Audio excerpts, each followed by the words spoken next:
तो व्यूअर्स हम लोगों ने अभी तक देखा था कि जो हम लोगों के पिछले वीडियो थे हमने देखा था कि जो रेनेसा था उस समय की लिटरेचर कैसी थी। जैसे शेक्सपियर जो उस समय के लिटरेचर लिखते थे, या फिर हम लोग बात करें स्कल्पचर की तो यूरोप में कैसे कैसे स्कल्पचर डेवलप हुआ कि वहाँ पे क्या एक बहुत बड़ा डोर, बहुत पॉपुलर डोर मिला वहाँ पे, मतलब स्कल्पचर बनाया गया।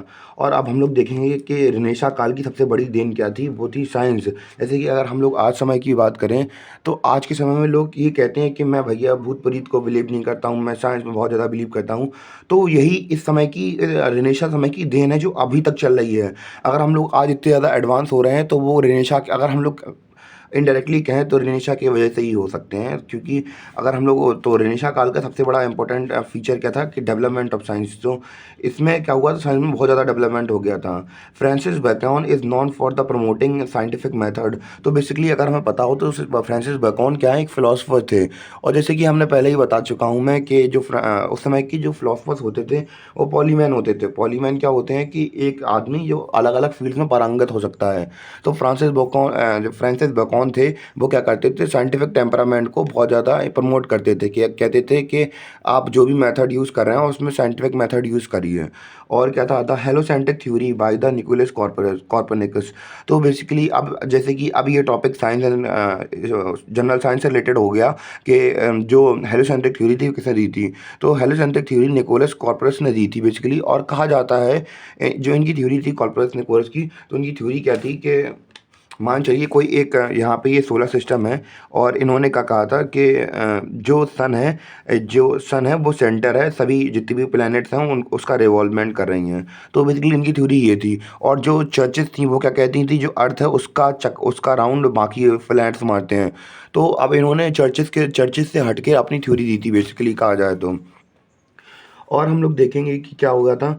Sir Isaac Newton establish that the movement of all celestial bodies were controlled by gravitation.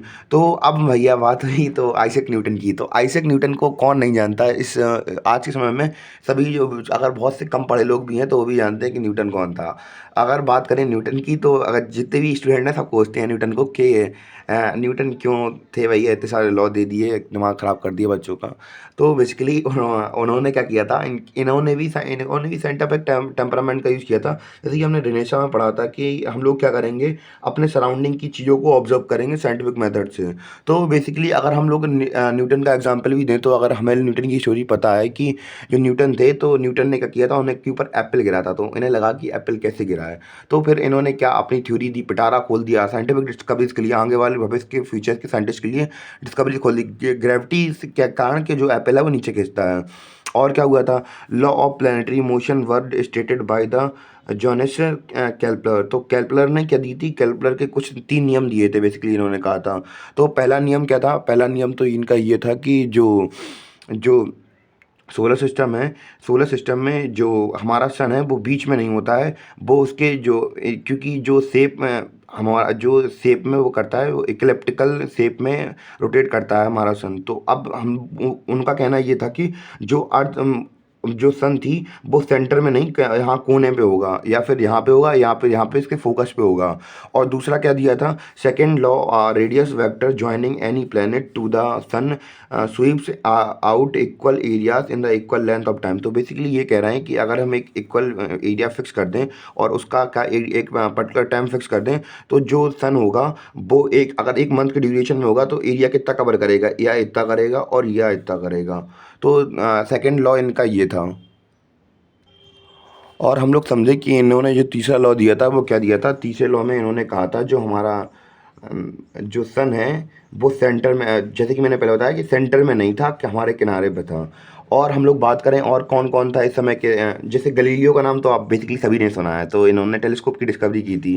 तो गलीलियो ने उस समय क्या चला था, हर कोई ये थ्योरी को एक्सेप्ट नहीं कर पा रहा था।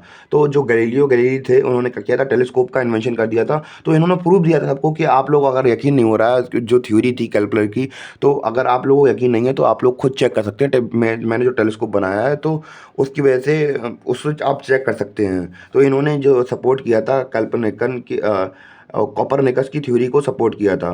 Cordus made the ether from the alcohol and sulphuric acid. तो जे अब केमिस्ट्री से रिलेटेड कॉर्डियस, तो हम लोग नाम याद कर लेंगे कॉर्डस।